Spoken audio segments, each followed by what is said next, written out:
I believe that our young deserve the fairest education system that we can offer. And I believe that the elderly should be cherished and above all protected during their more senior years. I don't believe in Mrs. Sturgeon. I don't believe in Mr. Swinney. I don't believe in Kate Forbes. And I don't believe in Jean Freeman. And I certainly can't take Ian Blackford seriously. Such a powerful of rogues in this nation. I don't believe in independence, I believe in the union. Now, why am I doing this? I'm doing it because I'm angry at the bullying tactics of the SNP. I'm doing it because I'm frustrated at the lack of challenge by the mainstream media. I'm doing it because I'm angry vis-a-vis the expenses row, which show that Ian Blackford and Chris Law and one other, I don't remember his name because he's fairly insignificant, are the top three claimants for expenses in Westminster. All around the same figure of £250,000 a year in expenses. Just have a think about that. I'm really offended by Kate Forbes' announcement to award the ScotsGov senior managers a pay rise of 12%. Now, in the present climate, and plunging into a recession, and everybody else tightening their belts, I find it absolutely incredible that this lady, Kate Forbes, could award a pay rise of that, of 12%. I'm also slightly embarrassed of some of the cringe-worthy interviews given by the First Minister. She gave her darkest hour interview, where she said, "I've had so many." She said she nearly cried when she saw the crowds in Aberdeen. She says she's heartbroken regarding the collapse of Scottish businesses. I find her sincerity astounding. There's a lack of transparency with the Scottish National Party. And I'm fed up of the continual spin in the politics without answering, I should say, a direct question. Why the Alliance for Unity?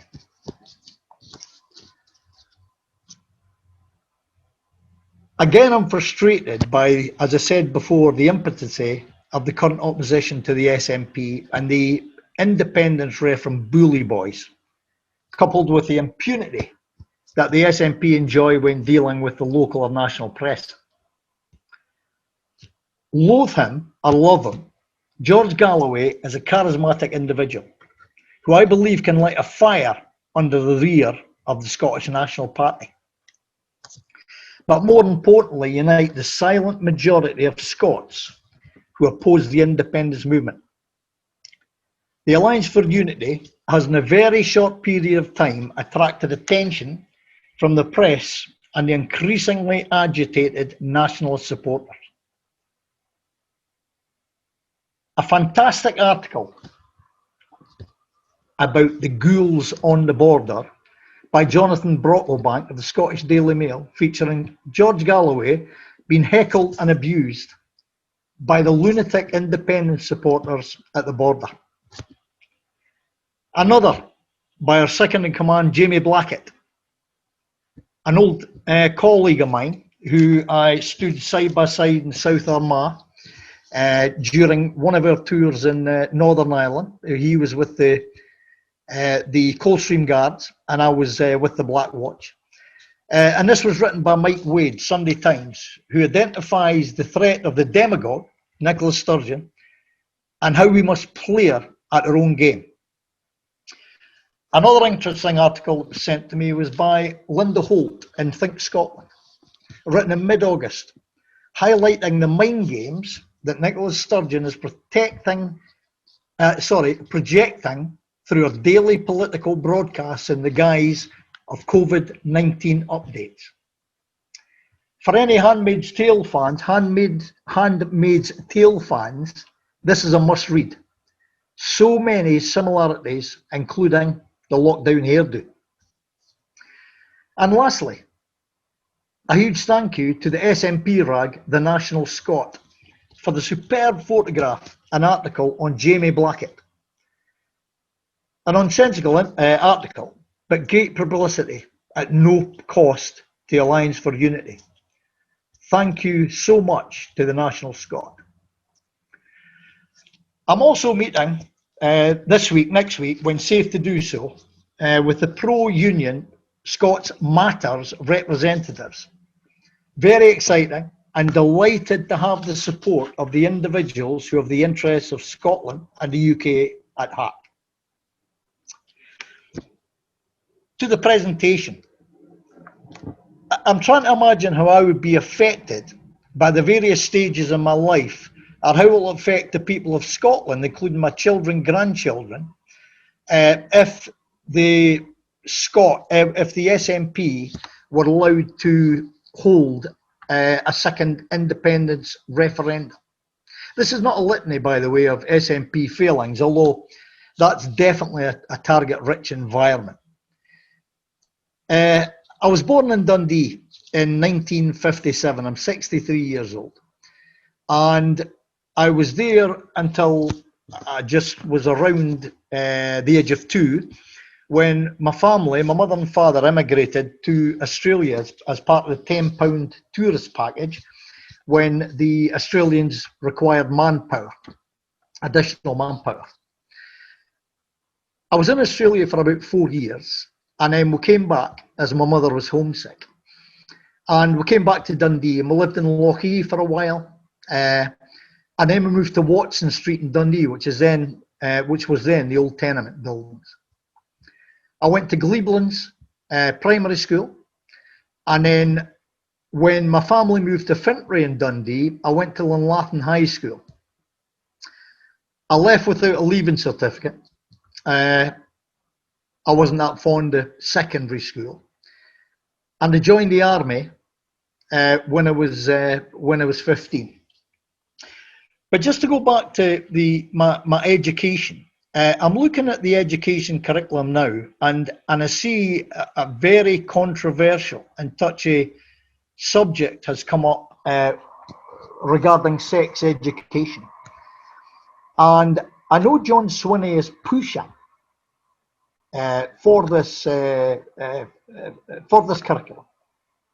And if parents are not aware, I'd like to bring your attention to an article in the Christian Institute in October 19, which accuses John Swinney of promoting pornography in the schools. Very graphic. Now, I was one of the generation whose dad had to sit you down and give you that sort of awkward talk. I'm not an expert on child's education, but I would ask you all to research the relevant information on the relevant platforms, and it's all out there, and you come to your own conclusions. Secondly, while I'm still on the subject of education, the recent debacle with the exams in Scotland, with the SQAs, with the exam results and the U-turn by Scottish National Party, John Swinney being thrown to the wheels by Nicola Sturgeon, is absolutely ridiculous. They took a week or 5 days to decide to complete this U-turn. And again, the stage management of the announcement was almost vomit-inducing, holding his hands up because he'd listened to the school children, he'd listened to the parents. Absolute nonsense. Absolute nonsense. He knew for a fact that in the last election, there was, I think, around 70% of the school kids who were old enough to vote voted for independence. And he was basically covering his back to make sure that he didn't lose these votes if they manage to force another independence referendum. And then they clapped him off in Holyrood at the Scottish Parliament. Unbelievable. It's only the Scottish Nationalist Party, that would get away with this nonsense. The other thing I'd like to say is holding your hands up. I used to, or I still do, have operations managers in the company. And when they've made a mess of things, a couple of times, you know, they've said to me, I'll hold my hands up, I'll take responsibility. Well, you only get to hold your hands up once, because hold your hands up doesn't fix the problem.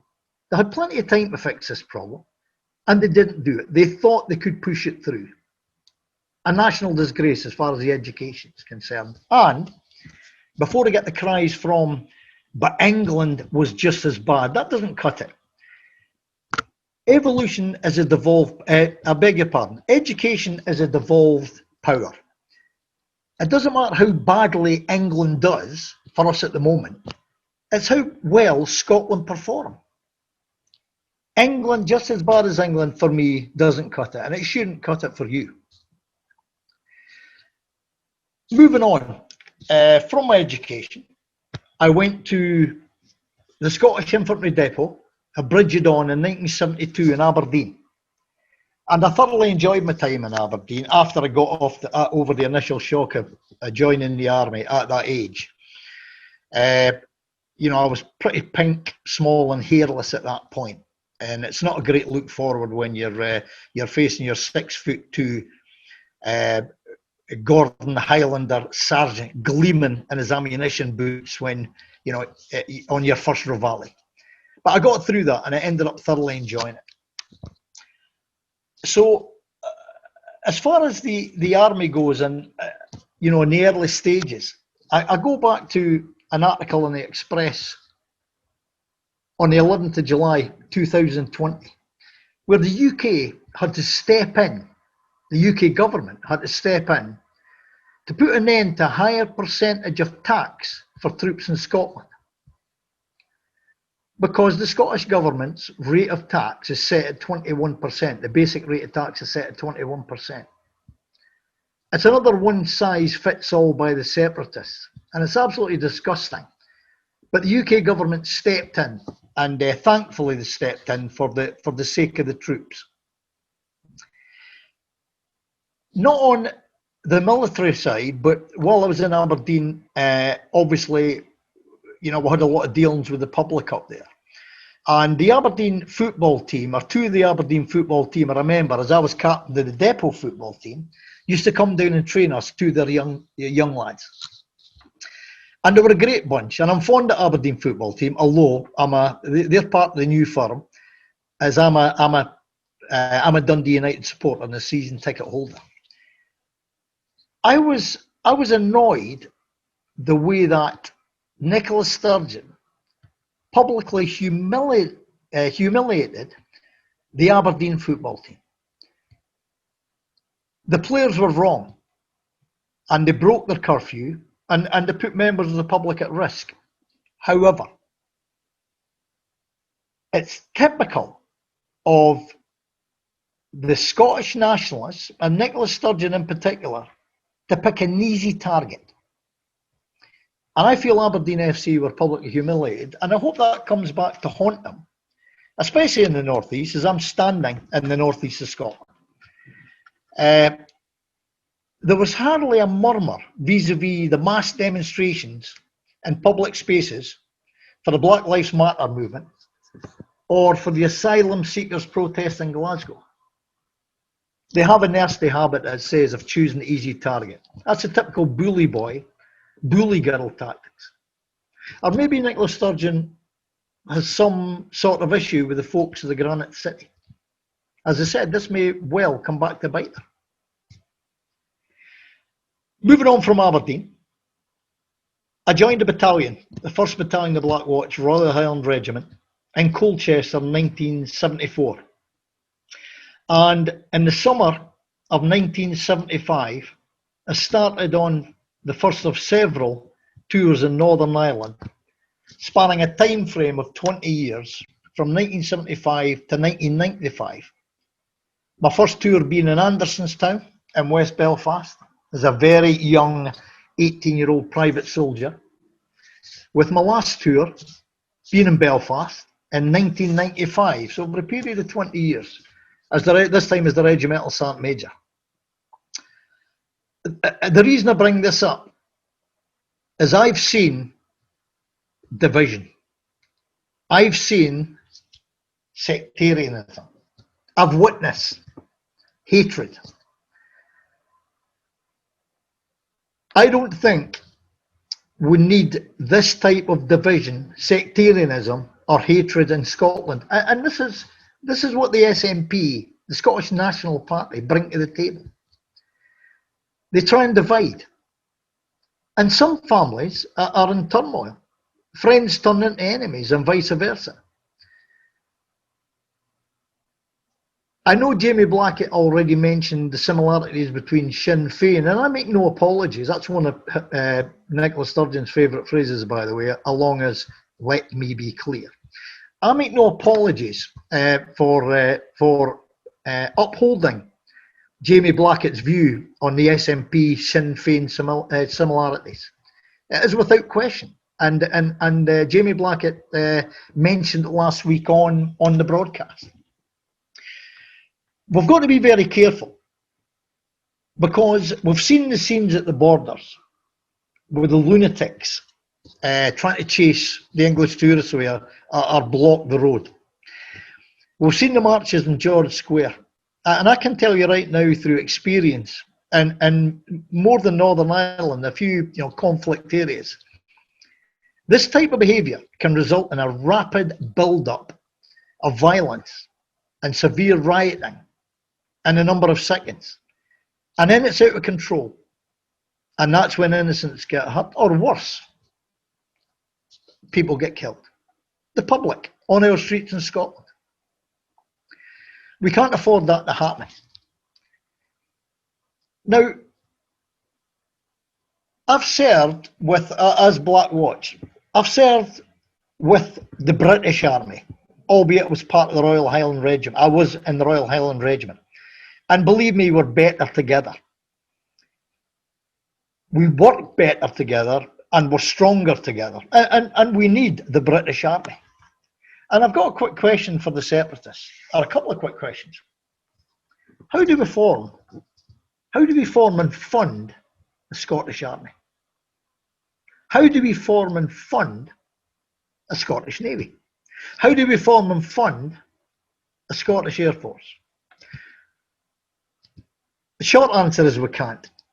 And if we could, it would involve a massive rise in taxation. And I'm not sure we're ready for that in Scotland. During my career, I served all over Europe. I was in Hong Kong with the last British battalion, along with Gurkha battalions, before they closed down in 1997, handed back to Chinese. I served in Belize, protecting the ports in Belize, on the borders. And I've served in Canada, USA, all over the world. But in 1978 or 79, I was on the Royal Guard at Ballater, up in the Highlands in Scotland. And the reason this is relevant to this broadcast is that's where you see tourism at its finest. You have the Highland Games, you have the Braemar Highland Games, you have the Aboyne Highland Games, you have nearly every area has its own Highland Games. We have the attraction of the royal family. Now, whether you're a royalist, it doesn't make any difference. There's no doubt the royal family in Scotland particularly, for the purpose of this broadcast, bring a huge amount of revenue indirectly through tourism and a huge amount of work through the part-time jobs that are available to students, to the locals, along with the fishing in Scotland, along with the shooting, whether you agree with it or not. The hotels are packed during that time. And what we have now is we have the lunatic fringe trying to discourage English citizens from coming to Scotland and spending their money. We need their money, folks. There's no question about that. And recently, as a couple of days ago, we've had the scandalous report of the Prime Minister, our Prime Minister, his wife and his young child being hounded out of Scotland by supporters of the rabid minority due to tweets by perhaps some well-kent but odious members of the separatists. This attitude is the equivalent of an own goal for Scotland. We have to cut this out. In 1987, I went to the Royal Military Academy, Sandhurst, as a colour sergeant, and I was promoted to warrant officer instructor while I was there. It's the finest military academy in the world. There's no question. It's the envy of the world. And it was an honour to serve there.